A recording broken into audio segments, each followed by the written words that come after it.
From translation, ISV International Standard Version, this 206th day of the year.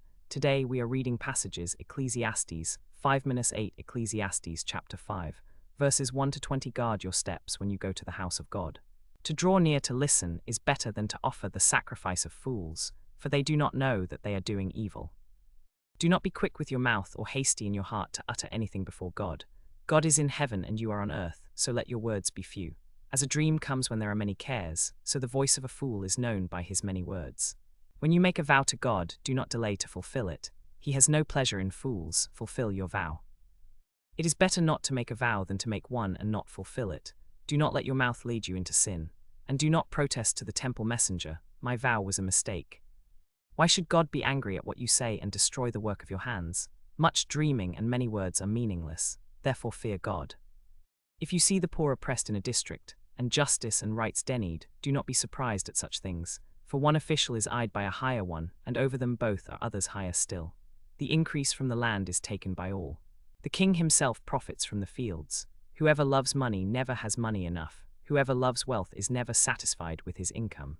This too is meaningless. As goods increase, so do those who consume them.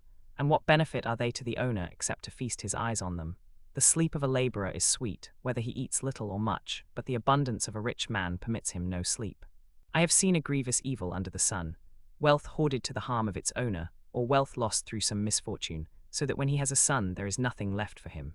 Naked a man comes from his mother's womb, and as he comes, so he departs. He takes nothing from his labor that he can carry in his hand. This too is a grievous evil. As a man comes, so he departs, and what does he gain, since he toils for the wind? All his days he eats in darkness, with great frustration, affliction, and anger.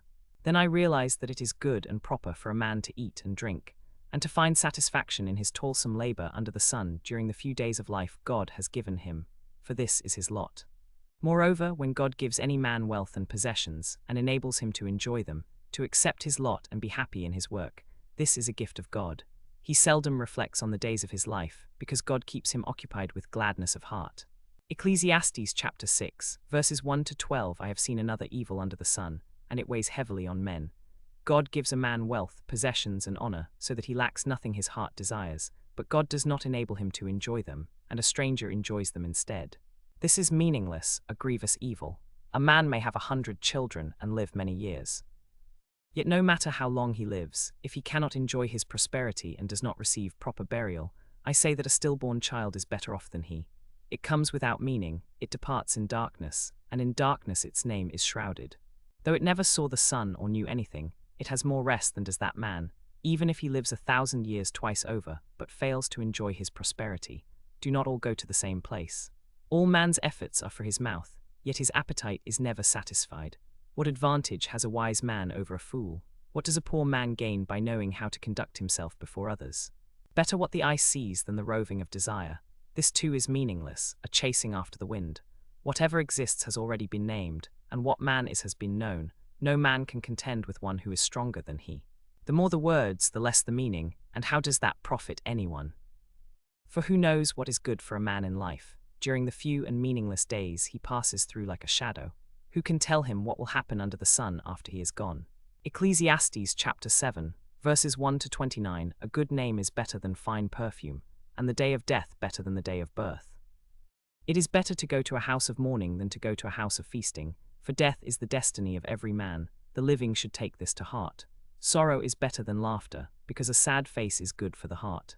The heart of the wise is in the house of mourning, but the heart of fools is in the house of pleasure. It is better to heed a wise man's rebuke than to listen to the song of fools. Like the crackling of thorns under the pot, so is the laughter of fools. This too is meaningless. Extortion turns a wise man into a fool, and a bribe corrupts the heart. The end of a matter is better than its beginning, and patience is better than pride. Do not be quickly provoked in your spirit, for anger resides in the lap of fools. Do not say, why were the old days better than these? For it is not wise to ask such questions. Wisdom, like an inheritance, is a good thing and benefits those who see the sun. Wisdom is a shelter as money is a shelter, but the advantage of knowledge is this, that wisdom preserves the life of its possessor. Consider what God has done. Who can straighten what he has made crooked? When times are good, be happy, but when times are bad, consider. God has made the one as well as the other. Therefore, a man cannot discover anything about his future. In this meaningless life of mine I have seen both of these, a righteous man perishing in his righteousness, and a wicked man living long in his wickedness. Do not be over-righteous, neither be over-wise. Why destroy yourself? Do not be over-wicked, and do not be a fool. Why die before your time? It is good to grasp the one and not let go of the other. The man who fears God will avoid all extremes. Wisdom makes one wise man more powerful than 10 rulers in a city. There is not a righteous man on earth who does what is right and never sins. Do not pay attention to every word people say, or you may hear your servant cursing you, for you know in your heart that many times you yourself have cursed others. All this I tested by wisdom, and I said, I am determined to be wise, but this was beyond me. Whatever wisdom may be, it is far off and most profound. Who can discover it? So I turned my mind to understand, to investigate, and to search out wisdom and the scheme of things, and to understand the stupidity of wickedness and the madness of folly.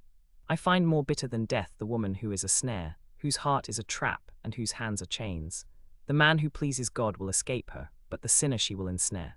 Look, says the teacher, this is what I have discovered, adding one thing to another to discover the scheme of things. While I was still searching but not finding, I found one upright man among 1,000, but not one upright woman among them all. This only have I found: God made mankind upright, but men have gone in search of many schemes.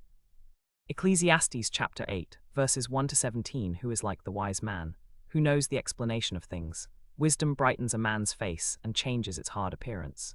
Obey the king's command, I say, because you took an oath before God. Do not be in a hurry to leave the king's presence.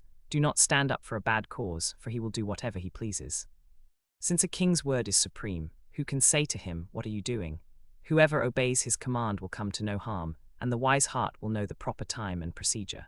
For there is a proper time and procedure for every matter, though a man's misery weighs heavily upon him. Since no man knows the future, who can tell him what is to come? No man has power over the wind to contain it. So no one has power over the day of his death.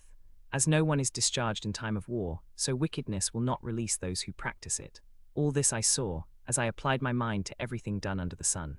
There is a time when a man lords it over others to his own hurt. Then too I saw the wicked buried, those who used to come and go from the holy place and receive praise in the city where they did this.